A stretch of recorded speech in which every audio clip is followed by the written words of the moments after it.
We're back to tape. And our next speaker, we're moving into the fiscal arena here, tax and budget kind of stuff. Barry Paulson comes to us from Boulder, Colorado, where he's a professor of economics at the University of Colorado. He's been a visiting professor in a lot of places. One university whose name I can't pronounce in Guadalajara, Mexico. University of North Carolina, Cambridge, Kobe, Japan, and Madrid, Spain. He's also a past president of North American Economics and Finance Association. He served as a consultant on fiscal policy issues at both state and national levels, as a member of the Colorado Tax Commission, vice chair of the State Treasurer's Advisory Group on Constitutional Amendments. He's also served on the Commission to Strengthen and Secure Colorado's Public Employment Pension Plan.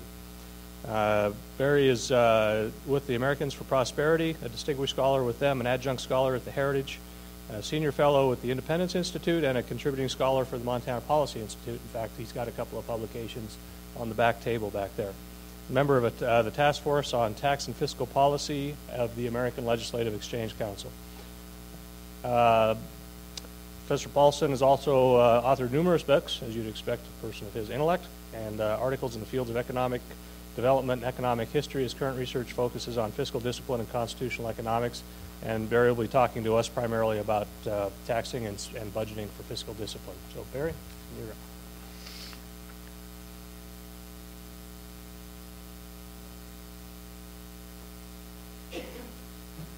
Thank you, Carl, and it's a pleasure to be here. Montana has experienced in recent years unconstrained growth in state spending, and this morning we're going to talk about how to reverse that trend. I have to tell you, usually when I give a talk on budgeting, I do it as a tag team with my friend Jonathan Williams from ALEC, and unfortunately his voice isn't working very well today, so we're going to save his voice, and you're going to listen to me here for this first session. The problem in Montana's budgeting is that this state uses what I call traditional budgeting techniques. What's a traditional budgeting technique? Well, the problem is your budget's controlled by insiders. Basically, the procedure is each government agency is asked to come and present their proposed budget for the next year. They say, well, this is what we spent last year. We need an inflation factor. We have a couple new programs. And the legislature is given a short period of time, and usually they just look at the proposed new programs. They don't really critically evaluate that whole program. And the result of this is sort of a log rolling process which ends up with more and more spending each year. That is not the budgeting technique that Montana needs. Montana needs priority budgeting. And this is an approach to budgeting that has been successfully implemented in a number of states, most notably in South Carolina. Michael Tanner mentioned Mark Sanford's work. Sanford is, in my view, the most successful practitioner of priority budgeting. Now, what is priority budgeting? Well, the first thing you need to do is get control of your budget. Stop letting your budget be controlled by the insiders, the bureaucrats, and the people who have a stake in that revenue. And what Mark Sanford did was create a guidance team.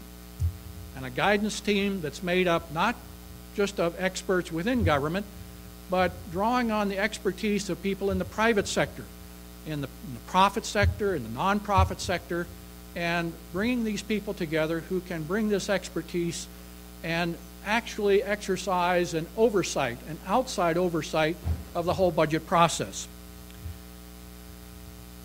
Once you do that, there are several steps then in implementing this type of priority budgeting. The first thing is to set what are the goals for the state government. Now that sounds like a pretty straightforward idea.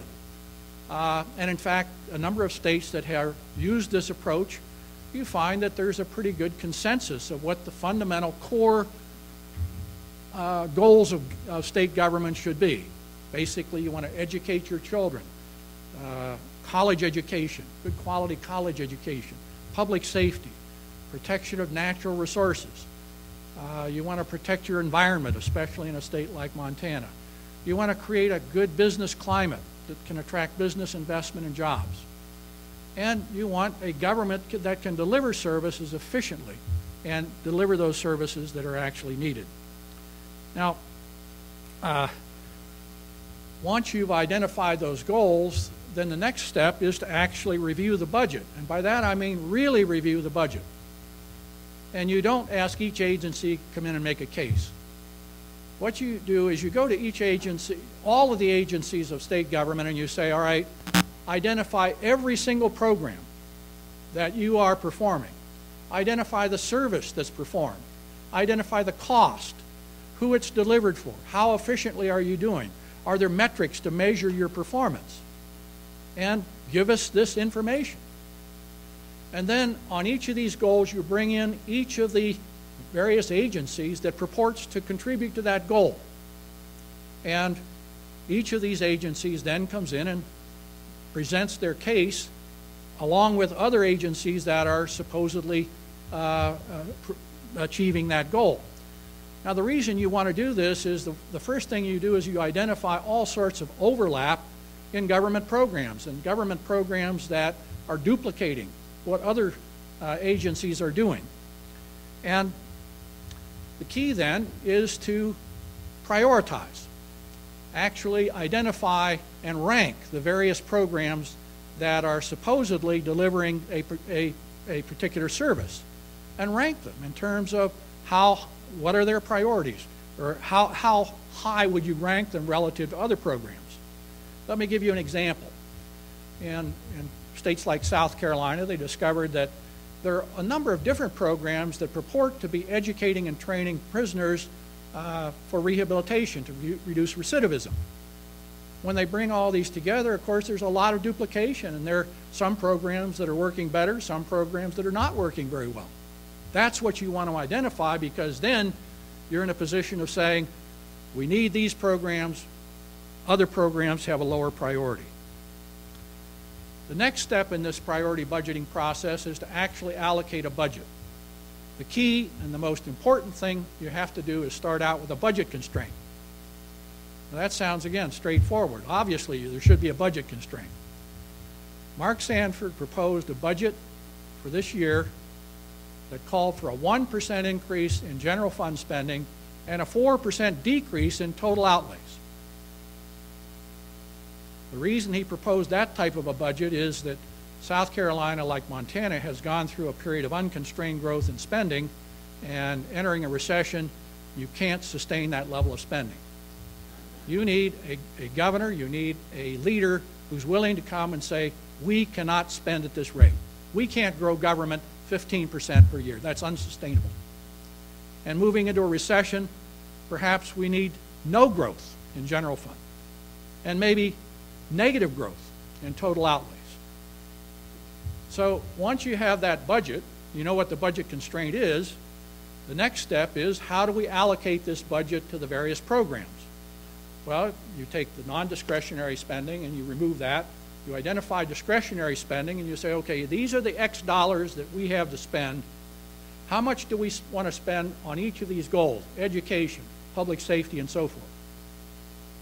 And then once you've done that, each of these guidance teams then has an X dollars that they can spend on education, for example.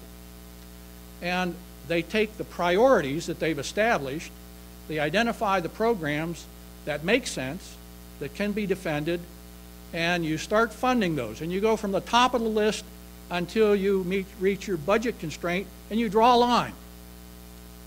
And you say programs below that line have lower priority. They may be doing all sorts of good things, but they're not as important as the programs above that line.